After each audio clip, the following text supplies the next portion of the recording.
This is the Television Enthusiast Podcast, The Weekly Set. Episode 43, recorded February 11th, 2016. Hello, everybody, and welcome to the TV Enthusiast Podcast, The Weekly Set. This is episode 43. As always, I'm your host, Tyson, and joining me today is Will. Hi. Okay, so we're going to talk about a little bit of news today, then we're going to talk about some shows we've been watching, and we're going to cap it off by talking about what's coming up in the next week. This is actually a pretty decent week. Last couple weeks have been a little thin, and there's not a lot of new shows coming up in this next week, but there's some heavy hitters among the group.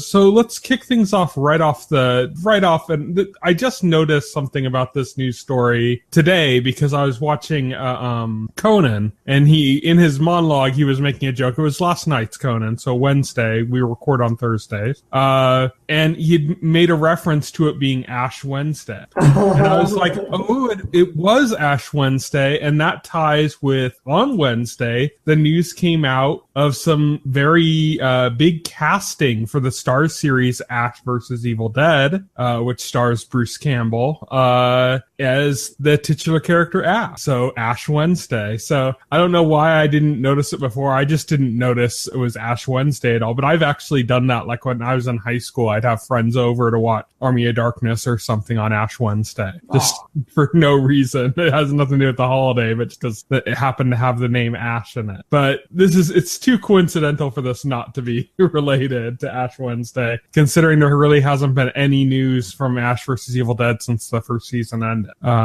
So here's the casting news we got.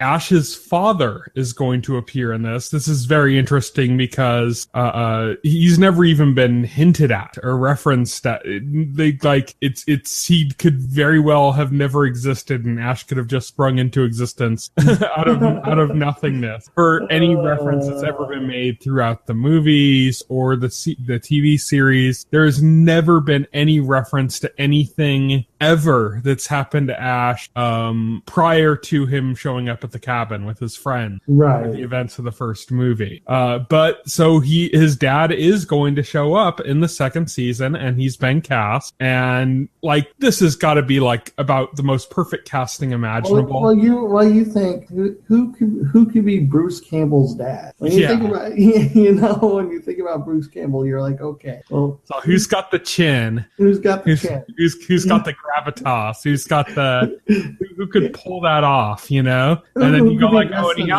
has to be a bit older. So maybe if he was a big TV star in the 70s and 80s, that would make sense, right? And they hit all of those fronts. And playing Ash's father, who, by the way, his name is Brock Williams, is the name of the character, which is just perfect. It is Lee Majors, the $6 million man, also known as the Bionic Man. He was also the Fall Guy in the 80s. Lee Majors, one of the hugest stars on TV in the 70s and 80s. I don't think we've seen him in anything in ages, which just makes this casting even more spectacular. That it's like, where's Lee Majors been all this time? Oh, well, now he's popping up in Ash vs. Evil Dead as Bruce Campbell's dad. It's just perfect. Yeah, I just cannot imagine a more perfect casting for anything. This is like when people were obsessed with the idea that Patrick Stewart should play Professor Xavier in X-Men, and then it happened, and it was like, oh my god, it actually happened. I know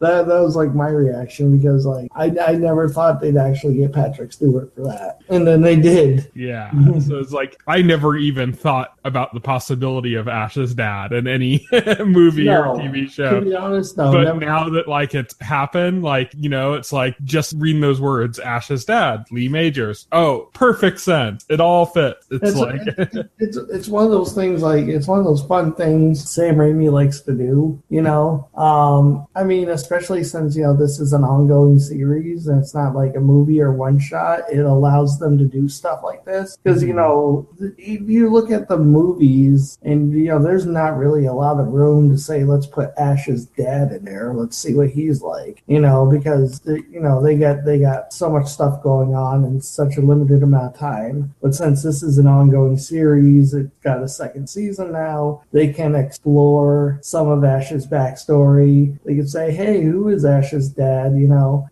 So that's one of the really cool parts about this, is that they can expand on the Evil Dead mythos and kind of do like fun things with it like this. And adding to that expansion of that mythos is another character from Ash's early life, a character who is Ash's childhood best friend, who is being played by Ted Raimi, who, of course, is Sam Raimi's brother, youngest brother, who has been in all of the Evil Dead movies. Most of the stuff Raimi's done, Ted's been involved in some form or another. And probably most known by fans as Joxer the Mighty and Xena, Warrior Princess. Yep, I think that's his most famous role, actually. Those who don't know, Sam Raimi, who directed the Evil Dead movies, and Bruce Campbell, who starred in the Evil Dead movies, they grew up together. It's not like they just met around the time they did that. They went to like high school together and stuff, you know? So this is something that they had this friendship going on. They made like short little films and stuff. And so, you know, Bruce Campbell and Sam, you know, Bruce Campbell is connected with Sam Raimi and Sam Raimi's older brother, Ivan, who's a doctor and has also written on, you know, like co-written Army of Darkness and some of the other stuff as well. And Ted Raimi, who was quite young when they were actually filming the first Evil Dead. I think he was like 10 or something like that when they were doing the first Evil Dead. And so he's in the first Evil Dead, but he's literally just like covered in like a makeup or something for like this final scene where they didn't have the actress and they needed to show the if you've seen the scene where like the body's like flying towards the screen and it's like screaming and then it like kind of explodes. Yep. First Evil Dead, that's Ted Raimi. It's 10-year-old Ted Raimi. That's his film debut. And most people probably recognize him more as Henrietta in the second movie, the demon in the basement. Oh, okay. But yeah, so these, you know, Sam Raimi, Bruce Campbell, all of the Raimis, everybody, they are so deeply close, even before they got their film careers off the ground. That this is just, it's like an obvious thing, and there's nobody else I'd want to see playing Bruce Campbell's childhood friend outside of maybe Sam Raimi himself. I think both Ted Raimi and Bruce Campbell have had small cameo parts in like every Spider-Man film. Yeah, I mean, so you know, so you know, like if it's a Sam Raimi production, you know, Ted Raimi is going to have a role somewhere. Yeah. So this is basically like yo, bro, I got you. You're in that.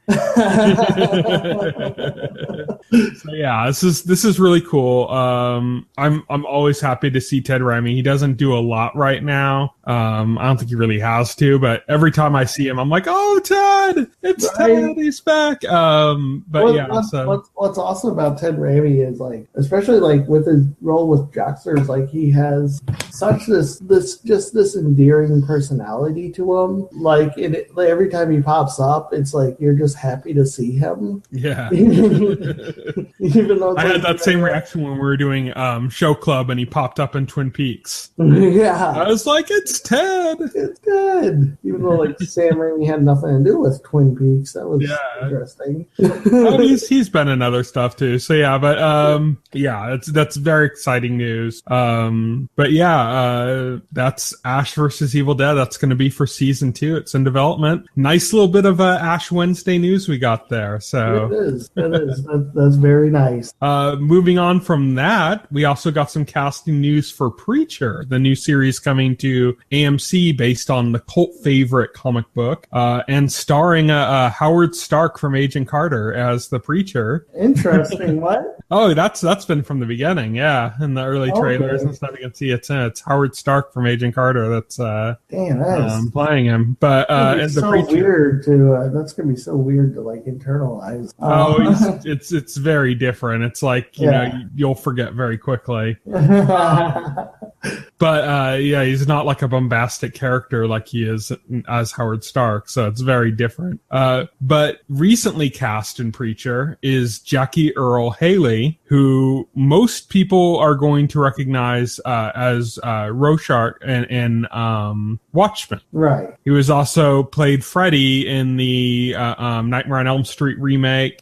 He was in, before both of those, he was in a movie called Little Children where he played like a pedophile. That was like a really creepy, interesting role. So yeah, he's just kind of like a good actor to bring in, especially on like kind of really creepy parts. Yeah. It really works. So reading up a little bit about his character in Preacher, he's kind of a messed up character. He's in the comic books, like we don't know how much of this is going to be loyal to the comics. You know, this could be like Walking Dead where they change stuff greatly, or it could be like Game of Thrones where it's fairly loyal. Yeah, it's going to be interesting to see how loyal to the comics this is. But in the comics, the character that Jackie is going to play, Assface? No, it's not that. It's not that character. Okay. It's a different character. He's a Ku Klux Klan's member who apparently has some weird fetishes. He gets caught, I guess, like rolling around naked in a pile of meat or something. I don't know. I was reading a brief description of the character. He's supposed to be kind of frail, but with like a very like physically frail, but with like a really strong will. And it's a villainous character. So just like a really fucked up, frail-bodied psychopath that's you know, a racist, and you kind of imagine that type of character in a post-apocalyptic setting, and then, you know, just put Rorschach's face on him, and there you have it.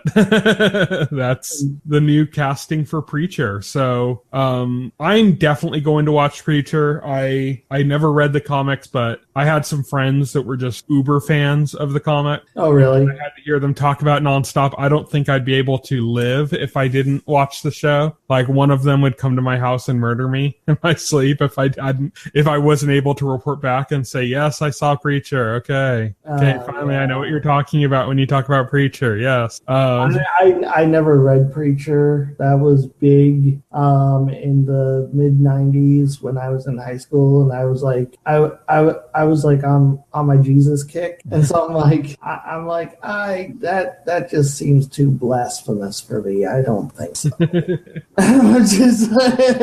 It's an incredibly popular cult series. So. Oh yeah, it is. I remember like all Wizard magazine would not stop hyping it.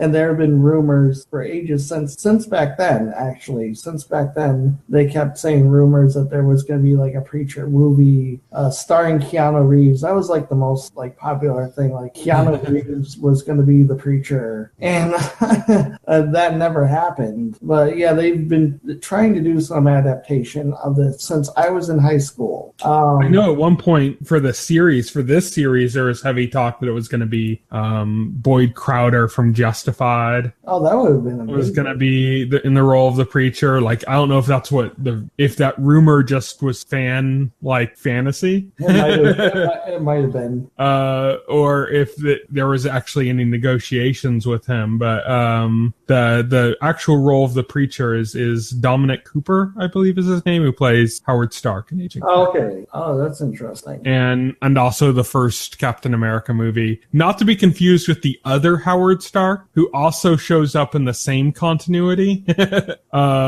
which is played by the actor from Mad Men. Can't think of his name, but that's who you'd see in the first Iron Man movie when they'd show footage of of his dad, or in Ant-Man, where I think it's John Slatherly, something like that. But yeah, like in Ant-Man, that's Howard Stark portrayed by this different actor. So they've kind of like gone back and forth between these two actors playing Howard Stark. I think have two actors playing Howard Stark. Marvel, stop. And it's like, you understand, like if they did it with, first with the one actor for Iron Man, and then when they went back to explore it more, that they changed that, but they've actually gone back and forth, like back to both of them, So it's kind of like, okay, but maybe they'll do some like weird story where it turns out that like the one that we thought was Howard Stark in the first Iron Man movie and who showed up in Ant-Man is actually like not Howard Stark.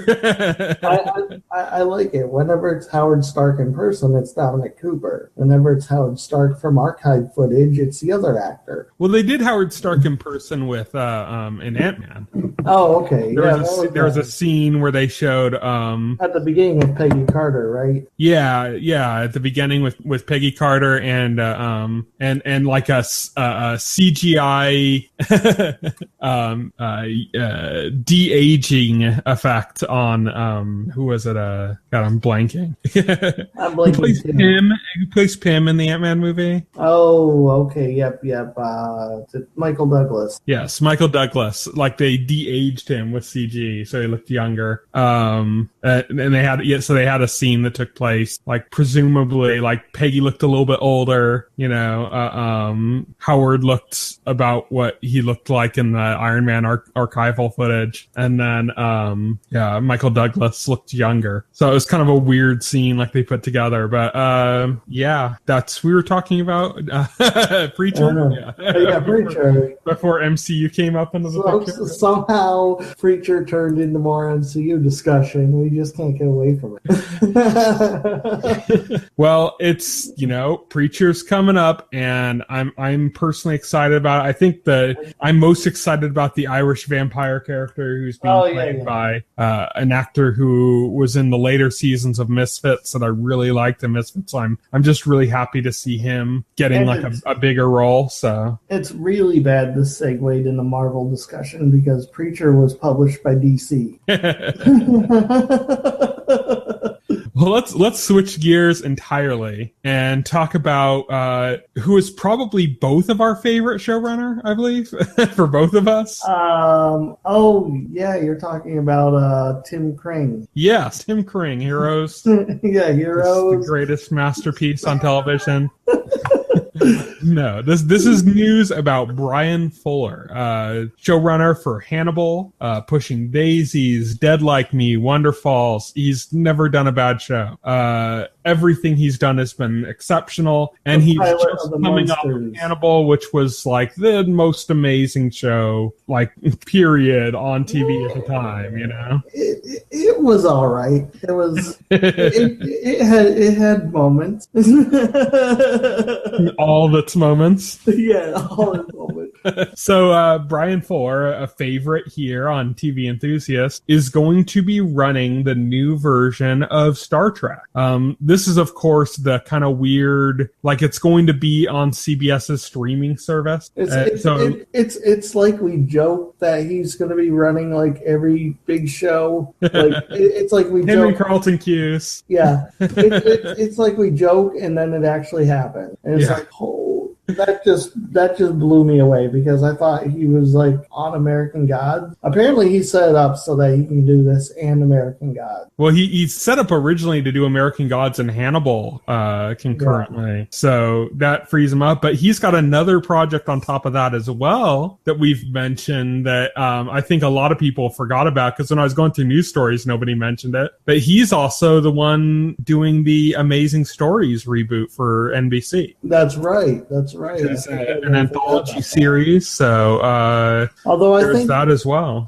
I think he's only a producer on that, and he's only directing the first episode, and then it's going to go. Think he's actually running it, but he's not writing every episode. Okay. And because it's a weekly anthology series, every episode is like a mini movie, so his involvement is going to be way less than like he doesn't have to oversee like an overarching plot or anything like that. Right.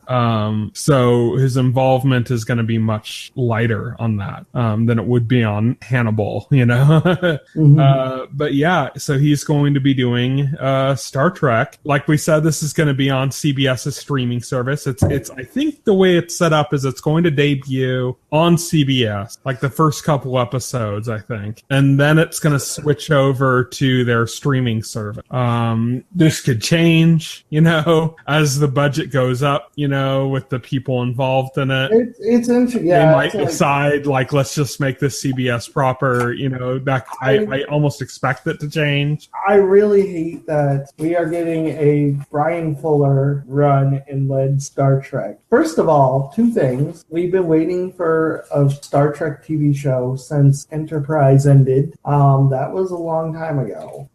So, even the news we're getting new Star Trek was amazing. Second, now we're not only getting new Star Trek, we're getting Star Trek as envisioned by Bryan Fuller completely, which is even more mind-blowing. And CBS is going to put this on their stupid subscription-based streaming service that nobody's going to subscribe to. It's it's even that it's not as bad as it sounds, because they already said that they're going to put it on other platforms as well, meaning it would be exclusive while it's running on CBS's streaming service, but after it completes its season, it's going to eventually show up on DVDs and on Netflix and on everything else as well. Okay, prediction on number of seasons. Is this going to be the shortest lived Trek series since the original series? I don't know. The Bryan probably might be shorter, because I think what they're going to do, I don't think they're going to do a full 22 episode season. Right. I think it's most TV, especially the higher profile, higher concept stuff, not higher profile, but higher concept stuff, like science fiction and stuff. Most of that is going into like the 12 to 13 episode season range now. Right, especially if it's on streaming. Yeah. So I kind of have a feeling that that's what's going to end up happening. That's going to be like, and the original Star Trek was on when it was like 30 episodes a season. So just in sheer episode numbers, I don't think it might not outlast the original series. That doesn't mean it won't last in actual seasons. It might last longer in actual seasons. But who knows? Fuller hasn't had a show go past 3 seasons. And up until Hannibal, he hasn't had a show go past 2. So hey, so progress, right? Yeah. So who knows? I mean, Star Trek is a huge property, but 6 seasons in a movie.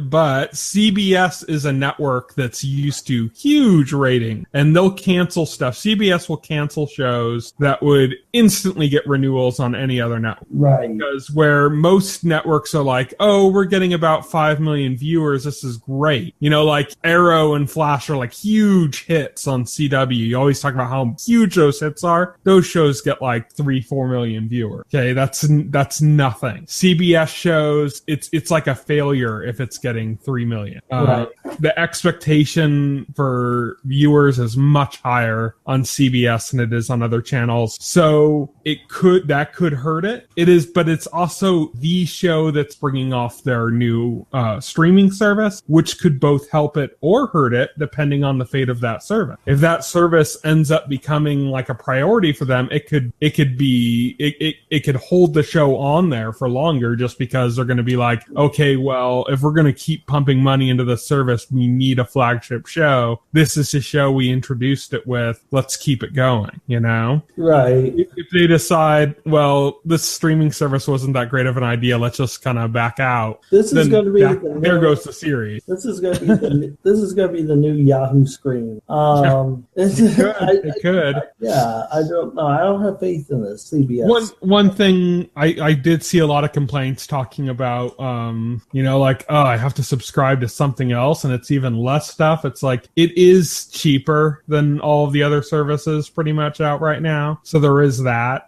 I mean, that's not a huge consolation. Literally the only things I would watch on that would be Bryan Fuller's Star Trek and Supergirl. So that is, because that's literally the only thing CBS has right now. Well, they also, I mean, if you think about it, you can go back into their library, and it's not just current stuff. You can go into past stuff, and you can go into the entire library of Paramount. I can't think of any of their past stuff I would want to watch.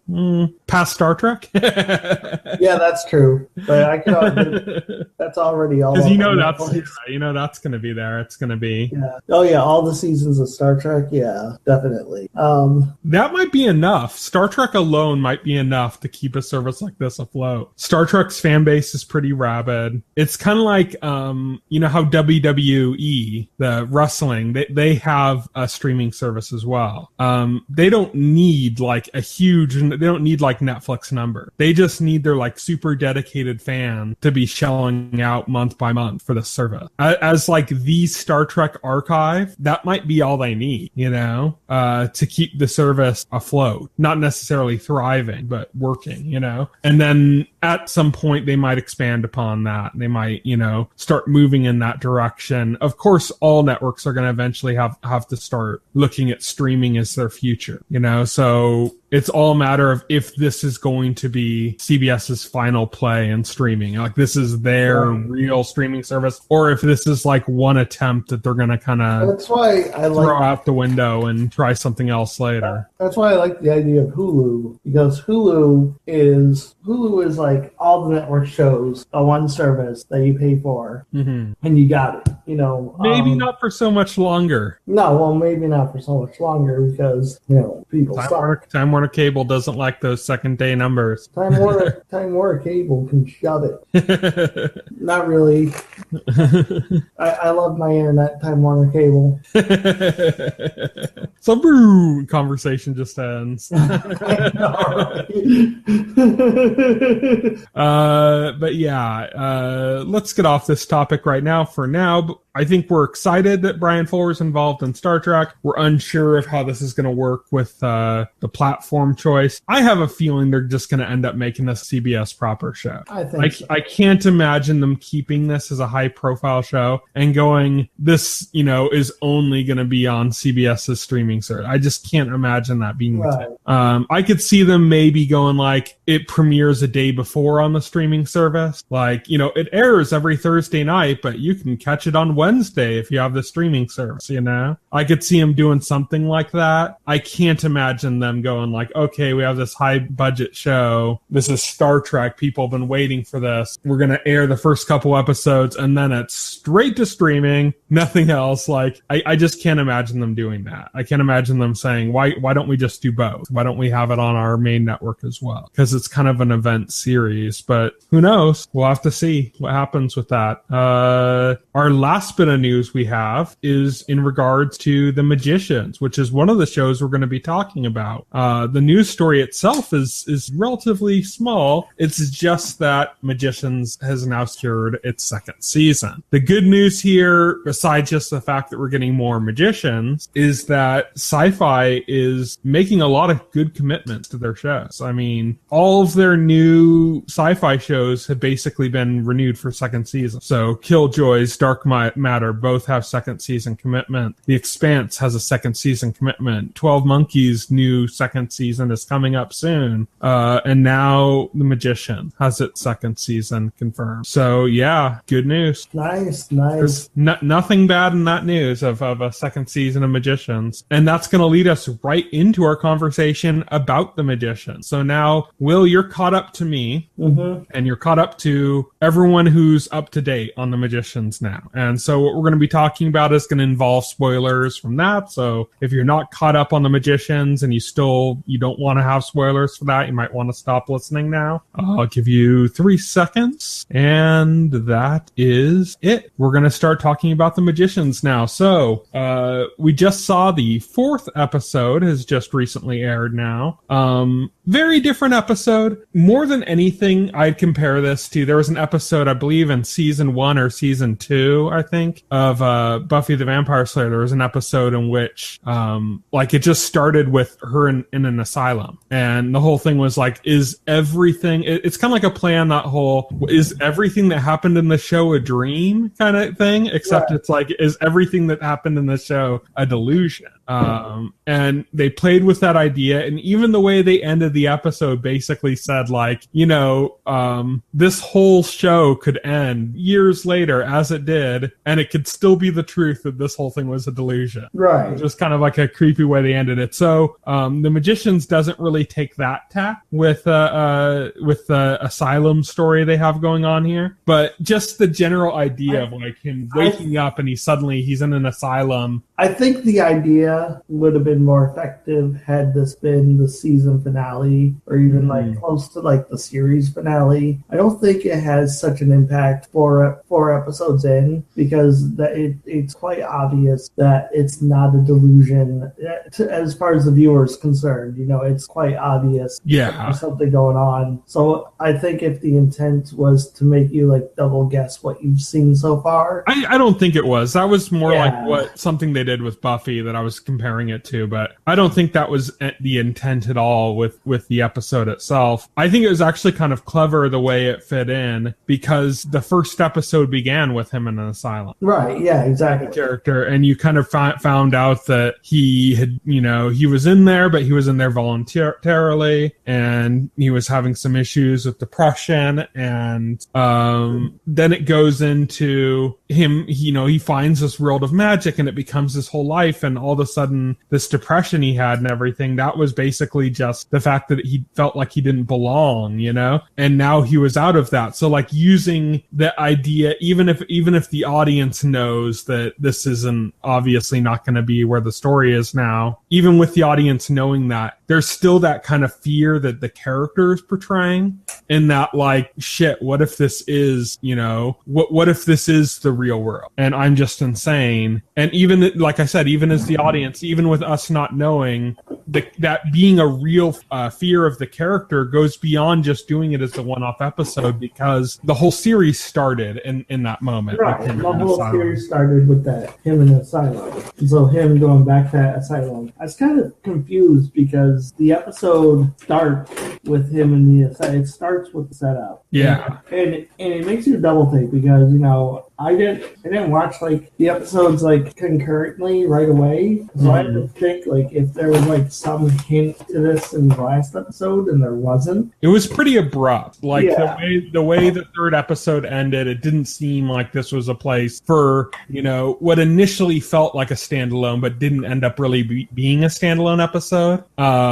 But like when it starts off in the asylum, you're like, oh, this is a standalone episode like that Buffy episode or something. That's not what it ends up being, but even so, it's kind of like this weird abrupt feeling like, wait, but there was still like some serious plot going on with the girl like running off, because her brother's gone now, and there's like, you'd think some of this would be addressed before they go into something like that. Thankfully, there was more to this episode than just being like a one-off episode. It actually ended up tying into a bigger story, right? And tying into the relationship between Quentin and his childhood friend, who's now a hedge witch. That was the big crux of this episode. The plot moving elements of this episode were the fact that it was more an episode about him and his relationship to his childhood friend, and also the furthering of her plot and the hedge witch's plot.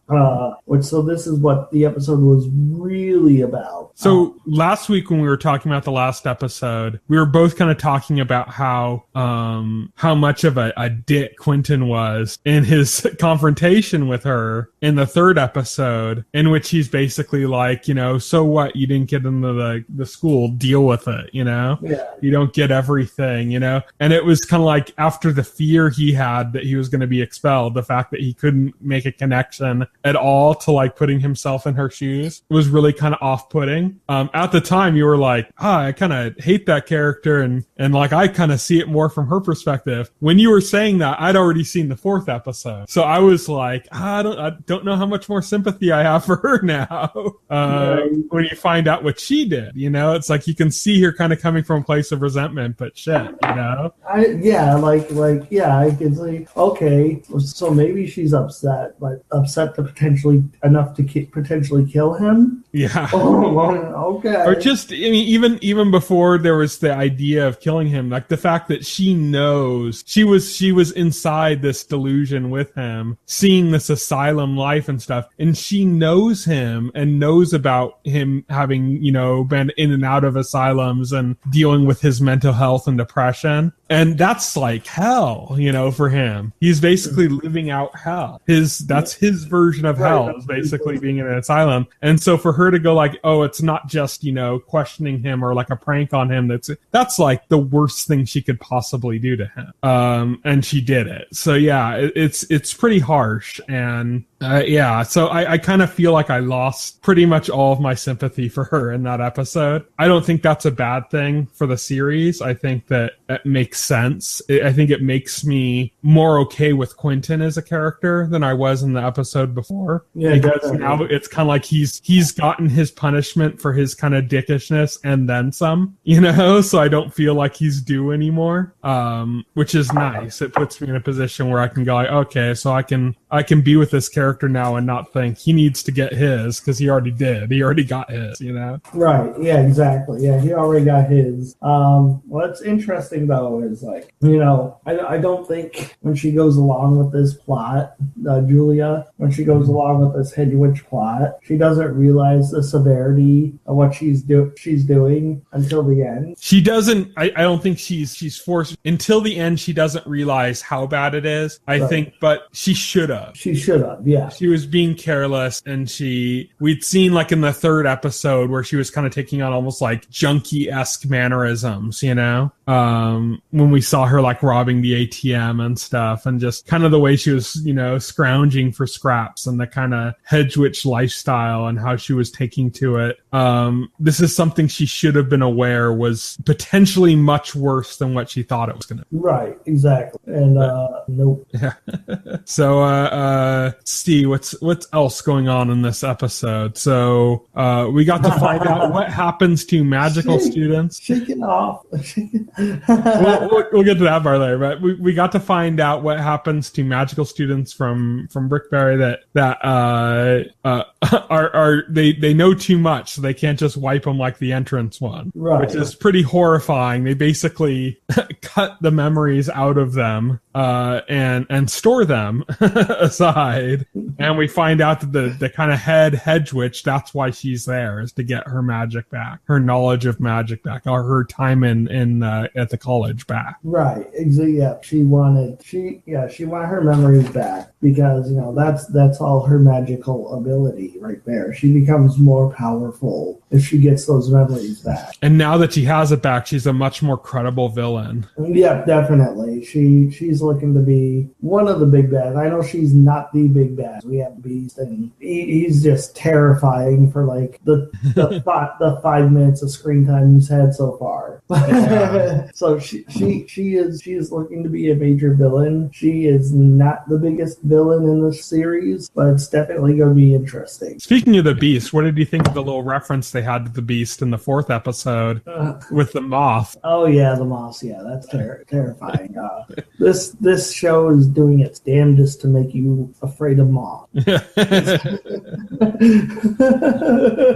say on the poster for the show or something like, "Not since Silence of the Lambs have you feared moth so much." So now when you see a moth in your room, during like summertime or something, you're going to assume some dark evil is going to consume you. It's going to come through a mirror and start dancing. Yes. And then rip out your teacher's eyeball. Yeah, rip out your teacher's eyeball. Because why not? Yes, exactly. But yeah, let's see what else in this episode that we can talk about. Oh, you referenced earlier. There's a great kind of joke in there where Quentin is trying to reach out to.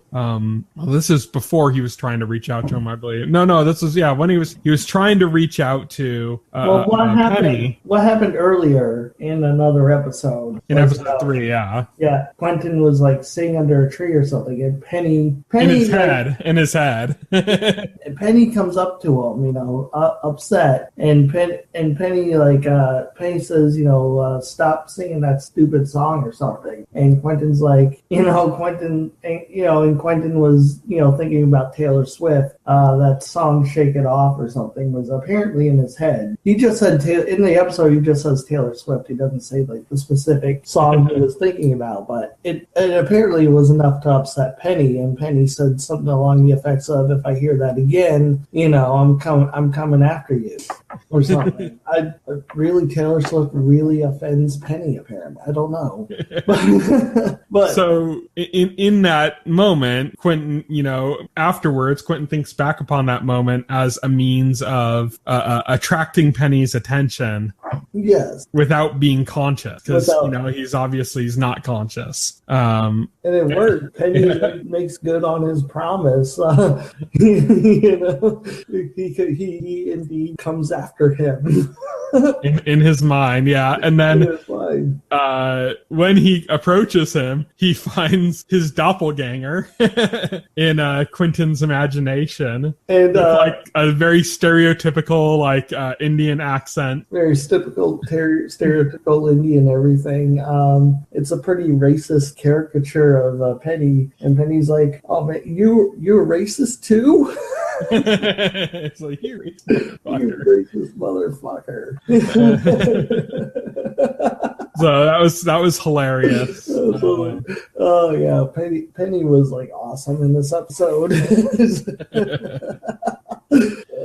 Finally, I finally have a reason to like him and not think of him as just purely douchebag material. Right. He clearly has this episode showed he clearly has a personality outside of being broody and a douchebag to Quentin. So yeah, I think personally this is the best episode of the series so far. Yeah, I would agree. I think the best moment of the series was the final scene of the first episode. Oh yeah, the introduction of the beast. Nothing in the series has topped that moment yet. There was another cool scene in this episode that was just kind of creepy and cool, which was that they went into a little bit more of the mythos of I'm so brain farting right now. I'm sorry. What's the Chronicles of Narnia-esque story that's within the story? Oh jeez, there's a name for it. I can't think of it, but they went a little bit more into that, and they went into the story of the game maker. Yeah, and very creepy looking character, but kind of sad. That was great. Of the kind of final moment of the only way to win is to not play. So yeah, very cool. Right. Oh yeah. I think Fillory. That's it, Fillory. Yeah. The world, the Narnia-esque story within a story. Yeah. It's I think it's just called Fillory. Mm-hmm. And it's in this Fillory and Further is the name of the book. Okay. So Magicians continues to kill it. Sci-Fi's continuing to kill it by having a show like The Magicians. I can't wait for another episode. For me, it's been a couple of weeks. So. I am so glad Sci-Fi went back to being about science fiction and fantasy. Oh yeah, not about whatever the hell it was about when they decided that they weren't going to be a channel about that. Well, they were doing all those alien reality shows, but then the History Channel started doing them, and it's right. Now alien abduction things are the History Channel. So what are we gonna do? Let's go back to Sci-Fi. Yeah, let's go back to quality original programming. So what we're saying is, thank you, History, for alien conspiracy guy. That who know that those memes would be so useful. Really? I'm not gonna say aliens, but alien. Yeah, right. I'm not gonna. And we have another show that I've been watching, but I'm not going to talk about what I've been watching yet because you're not there yet. But Will just started on The 100, which is a series that back when Kat was on the podcast, she had just gotten into and caught up through. But now, Will, you're just getting into it. So how did you just watch one episode? What have you watched? I just watched the pilot episode. That's all I watched. Desmond is a dick. Wow, it's what did Penny do to you, Desmond? What happened? He's of course talking about Henry Isaac Hughes, who's played Desmond in Lost, who is also in The 100. Yeah, yeah. He plays this guy it's interesting in the pilot because he's like co-chancellor and so they're on this arc, they're on this space arc because there was a nuclear war and most of humanity is wiped out, and so they're like the last of humanity. They're going to resettle the Earth eventually, but there's like about like 300 years or so until the Earth could be deemed totally safe for resettlement. So they gotta live out in space for until that happens. But the problem is they're not going to make it because it seems like their resources, like the arc, is like falling apart or something, and it's not going to be livable for 300 years. So they're trying to reduce the population on the arc to conserve resources and try to make it. And that means pretty much any crime is punishable by death. Right, pretty much all crime is punishable by death if you are above the age of majority. If you are 18 or older, then any crime you commit, you're sentenced to death. If you're under 18, you go to this juvenile detention facility. So what they ended up doing was to buy them more time, they just took 100 kids out of the juvenile detention facility and shipped them to Earth. Even though the Earth isn't really deemed habitable, they just want to get rid of people to buy them more time. And so they're not sure if the Earth is it's like they're basically making a gamble. They're making a gamble, yeah. For them, the ones that are staying on the station, or most of them at least, it's a win-win because it's just like, okay, we're sending them down. If they die, then we got rid of 100 more people. If they don't die, then hey, the Earth is habitable. Hey, maybe we can resettle sooner than we thought we could, right? So yeah, it is. It's like a win-win for them. It's not a really good situation for those kids. But anyway, so basically the current chancellor is this guy. Maybe he's benevolent. I don't really know. I mean, he seems like at least he's trying to be a halfway decent person.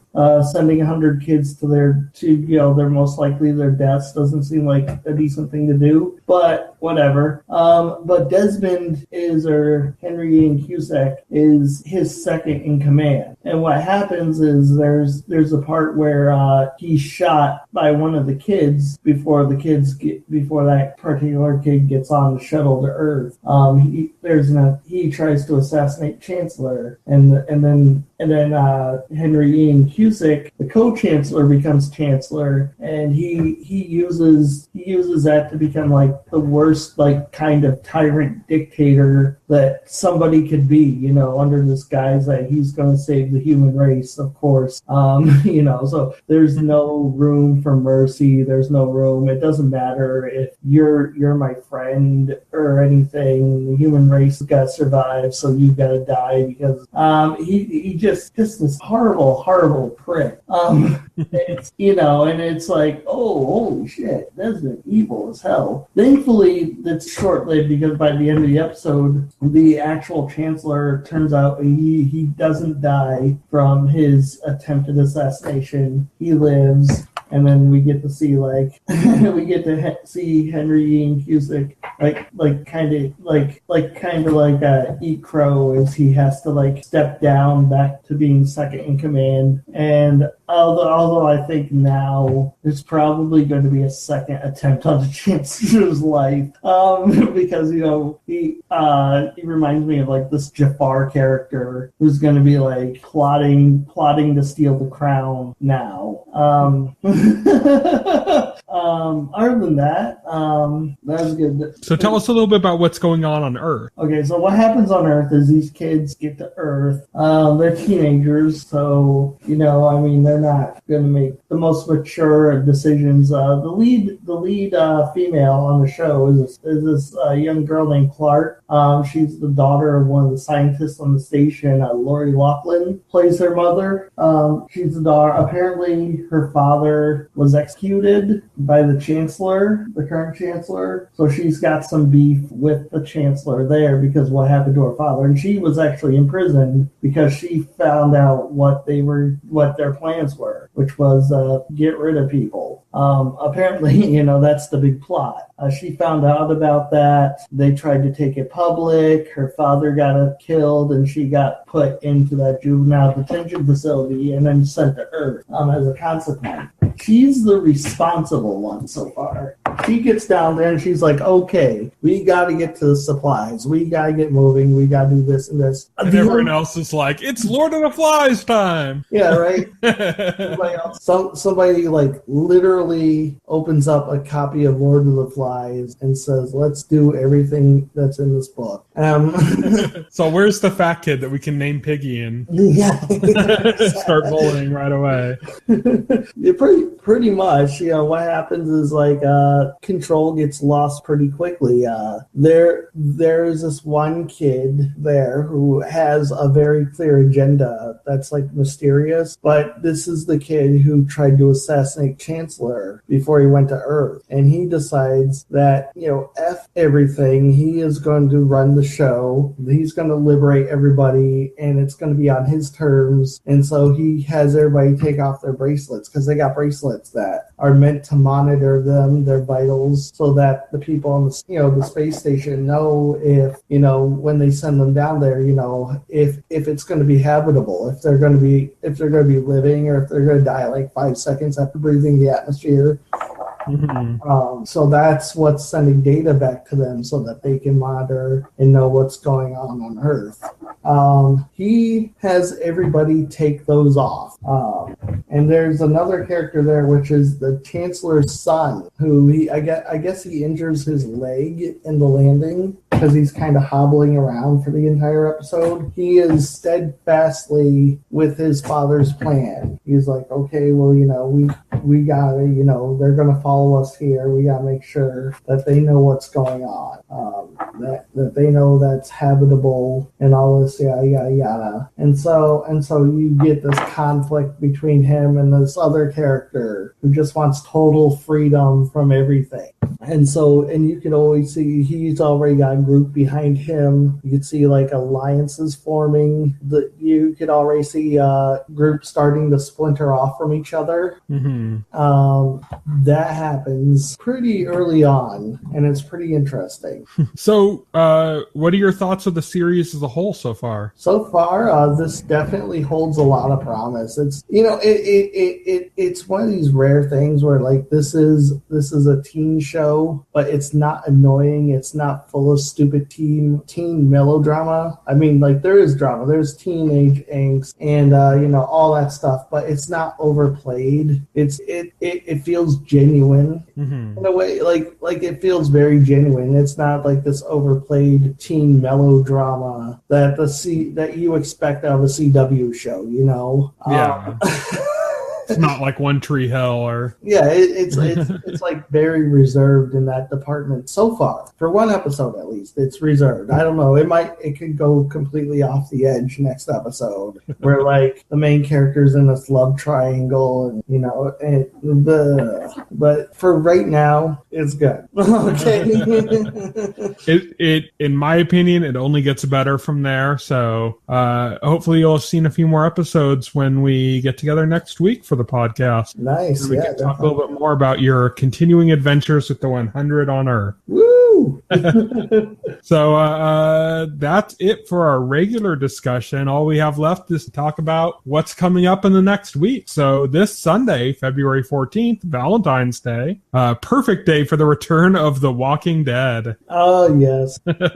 So The Walking Dead is back to finish off its current season. This is going to be Negan appearing, I believe, is what everyone's kind of expecting on the second half. We're starting to see his men, his his group of men, and now we get to see, hopefully we'll get to see Negan fairly soon, who's being played by Jeffrey Dean Morgan, who Will and I know as Winchester, Papa Winchester on Supernatural. It's Papa Winchester.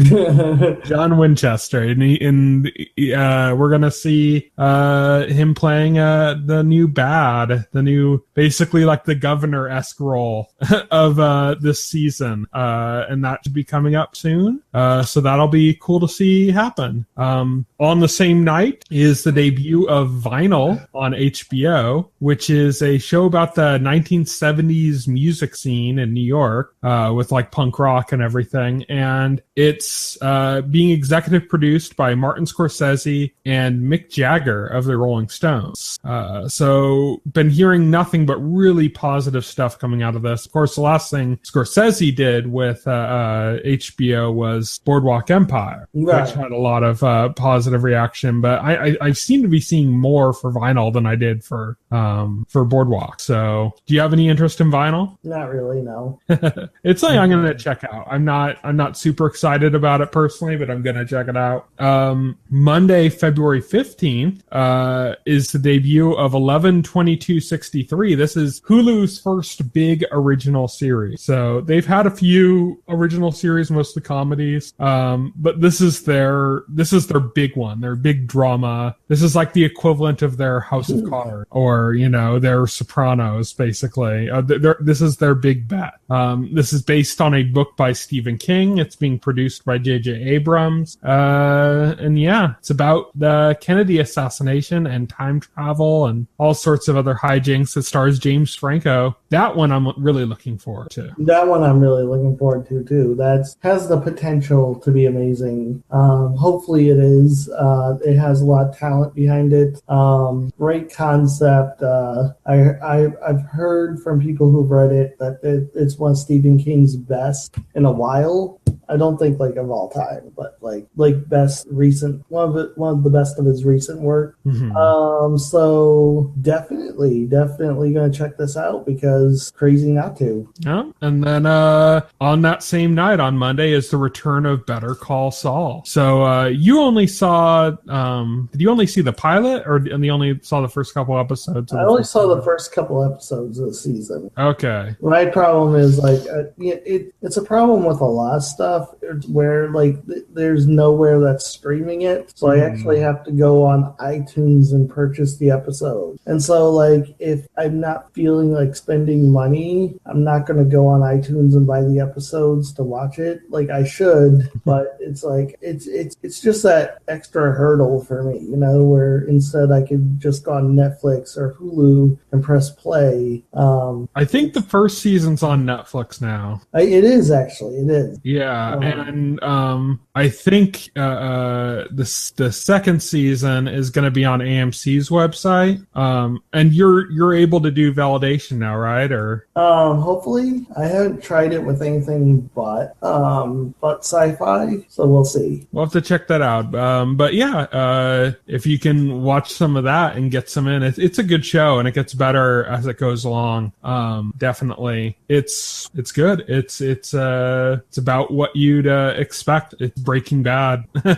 Yeah. Breaking Bad without Walter White. Breaking Bad without Walter White. Nice. But yeah, you get a lot of the same kind of cues in it, and there's some really kind of interesting stuff going on, and a lot of like cool little parallels or little connections they're making between, like you're seeing like, oh, this is something that was referenced before, and now we're seeing, a little bit more of it or something. So it's really interesting the way they've tied things in and really kind of made it feel like this isn't just like this separate thing that's in the same universe. Like it just feels much more deeply connected than like the typical spinoff does. So that's really cool.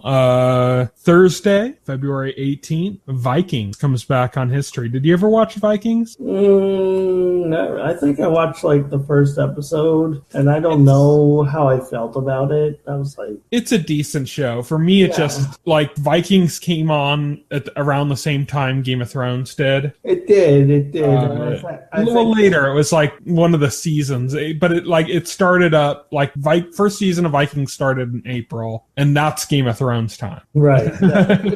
I think one of the things that rubbed me wrong because it came out around Game of Thrones, it obviously seemed like it was made to capitalize on that. And once the comparison is done in my mind, I'm like, yeah, this is like not as good as Game of Thrones. I'm gonna ignore it now. That's what happens, and it's like it's a decent show. I stopped watching it, I think, last season just because there's just a lot of TV, and you got to pick and choose what you want to watch and what you really care about. Yeah, exactly. I'm not one of the people that's going to complain that there's too much TV. I think that's a good thing. I think it's a good thing that I take a show like Vikings. It's actually good, and that I did enjoy, and say no, I'm not going to watch. That's a good thing because it means that the stuff that I am watching is that much more important. Right, exactly. The stuff you're watching is more important. Yeah, so that's just part of the era we're in now. We're in an era in which the shows you watch are the ones you super care about, and you'll still be watching just as much as you did when you'd watch everything. Nice. Which is kind of cool. That's the era we live in. But that's it. So thank you everybody for listening to our podcast. This was episode 43 of the Weekly Set, the official podcast of TVEnthusiast.com.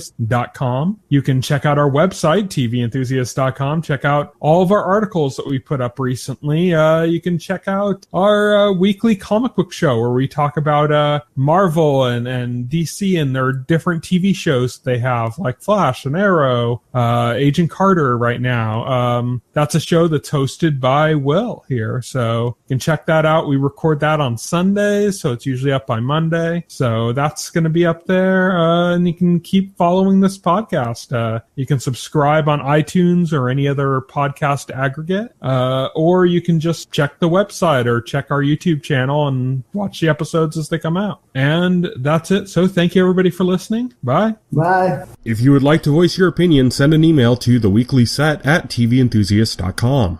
TV Enthusiast is a part of the Enthusiast Media Network. Stay tuned to TV Enthusiast and the Weekly Set podcast for more coverage of all